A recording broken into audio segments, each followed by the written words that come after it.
Good evening, everybody. The Kirksville boys have advanced in district play as they walloped Warrenton. Kirksville in white set the tone off the opening tip. Lane Kephart will finish. Randy McRoberts would answer for Warrenton. It's the Tigers. Landon Motley with a steal. Then he goes behind his back to Chance Edwards. Kirksville's Dallin Vorkink. He's the dude down low.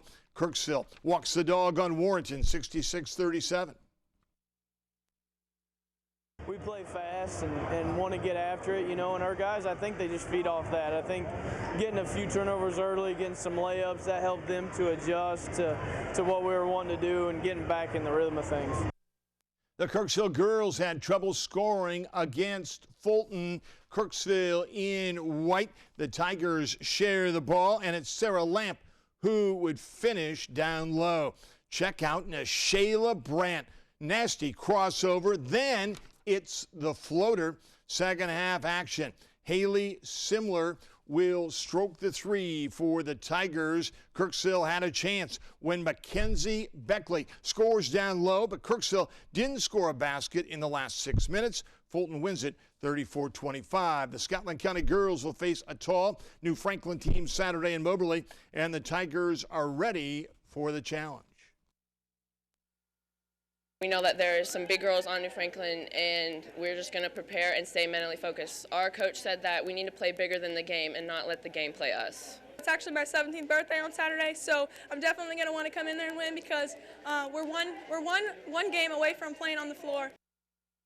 The Knox County boys are also headed to the Elite Eight in Moberly. They will take on Iberia Saturday at 1:45. The Eagles had to work hard to get there last night. They trailed Canton by 18 points, but they rallied to win it by 4. Our kids just stepped up defensively and kind of bowed their neck and got big stops. Those kids held Canton down to 17 points in the second half. And, you know, when shots aren't falling, when things aren't going your way, it's a little harder to really sit there and play some good, hard defense. But those kids did, and they overcame some things, and they just had a gritty performance. Indian Hills will be headed back to Hutch, even though they lost to North Dakota State College of Science. Indian Hills in yellow. Nooney Omot with a great drive, but Julian Walters would answer for the visitors. Check out the Warriors. Kevin Zabo, he is nasty. You know what? You can't stop that. Indian Hills trailed 17-4. They would send the game into overtime, only to fall 104-103. However, Indian Hills will still qualify for a trip to Hutch. The Truman State women lost to Quincy in the GLVC basketball tournament. Truman State in purple. Casey Gaston-Smith has more range than Amana. Cassidy Clark looked good early on inside, but Quincy outscored Truman State 15-9 in the third quarter, and they went on to win it 62-49. The Truman State men will face Wisconsin Parkside Friday at 8:30. The Bulldogs lost the first time the teams met, 102-96 in overtime. What does Truman State have to do to get a win tomorrow?